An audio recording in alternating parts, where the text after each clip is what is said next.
अस्सलामु अलैकुम। Welcome to Quran and Islam with Javeria Usman. आज हम बात करेंगे औलाद की तरबियत के बारे में। अगर आप चाहते हैं कि आपकी औलाद ज़िंदगी में कामयाब हो और अच्छे तरीके से अपनी ज़िंदगी गुजारे और बहुत ही बेहतर तरीके से अपनी ज़िंदगी गुजारे, तो उसके लिए 3 ऐसे अहम असूल मैं आपको बताने लगी हूँ, जिन पर अमल करके आप अपने औलाद की बेहतरीन तरबियत कर सकते हैं। जितने भी फ़िलासफ़र और आपको गाइड करने वाले सुनने को मिलते हैं, आप सबकी बातों पर तो अमल कर लेते हैं, सबको सुनते हैं, सबकी बातों पर अमल करते हैं, लेकिन बेसिक चीज़ जिस पर अमल करना चाहिए वो हमेशा से इग्नोर कर देते हैं और अपनी औलाद की तरबियत के असूल कहाँ से तलाश करने हैं वो आप भूल जाते हैं। हमने औलाद को बहुत कुछ सिखा दिया, दुनिया में रहने के तौर तरीके सिखाए, दुनियावी तालीम दी, लेकिन इन सब के बावजूद हम जब बुढ़ापे में जाते हैं तो वही औलाद नाफरमान हो जाती है। जब हमें उनकी ज़रूरत होती है वो हमें पूछते नहीं, बदतमीज़ियों पर उतर आते हैं। तो फिर हम सोचते हैं कि कहाँ कमी रह गई, हमने तो इसे बहुत पढ़ाया, बहुत लिखाया, आला डिग्रियां दिलवाईं, उस पर उसकी तालीम पर बहुत पैसा खर्च किया, लेकिन कमी कहाँ रह गई। और वही जो कमी है मैं आपको बताने लगी हूँ कि कमी कहाँ रह गई और हमें क्या सिखाना था और ये चीज़ हमें कहाँ से लेनी थी कि हमें बच्चों की तरबियत किन असूलों पर करनी है। तो आइए मैं आपको बताती हूँ कि बच्चों की तरबियत का बेहतरीन असूल किससे सीखना था।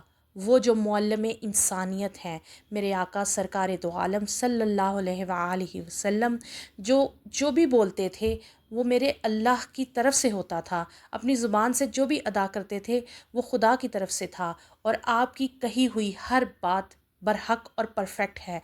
आज मैं ये बताऊंगी कि उन्होंने बच्चों की तरबियत के कौन से 3 असूल सिखाए। हजूर सल्लल्लाहु अलैहि वसल्लम ने फरमाया कि अगर तुम अपनी औलाद की बेहतरीन तरबियत करना चाहते हो तो उसको 3 चीज़ें सिखाओ। नंबर 1, हजूर सल्लल्लाहु अलैहि वसल्लम से मोहब्बत। नंबर 2, अहले बैत की मोहब्बत। नंबर 3, कुरान पाक पढ़ना सिखाओ। और यही 3 चीज़ें थीं जो हमने अपनी औलाद को नहीं सिखाई।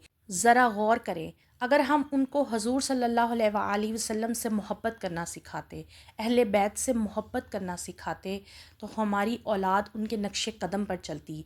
क्योंकि इंसान जिससे मोहब्बत करता है उसके नक्शे कदम पर चलने की कोशिश करता है, उसकी कही हुई बातों पर अमल करने की कोशिश करता है।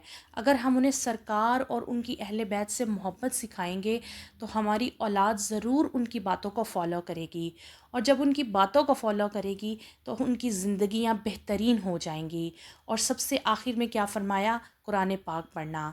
जब हम अपनी औलाद को कुरान की तालीम देंगे तो वो अपनी ज़िंदगी के सारे असूल सीख जाएगी, जिससे उसको बेहतरीन ज़िंदगी गुजारनी है। उसमें माँ बाप की फरमाबरदारी, रिश्तेदारों से अच्छा सलूक, गर्ज़े के ज़िंदगी का हर पॉइंट जो हम अपनी औलाद को सिखाना चाहते हैं वो उसको कुरान पाक सिखाएगा।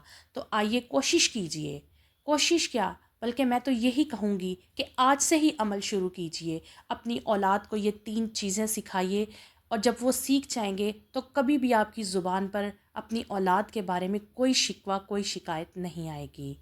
अल्लाह ताला हम सबको मुअल्लिम इंसानियत के बताए हुए असूलों पर चलने की तौफ़ीक़ अता फ़रमाए। आमीन।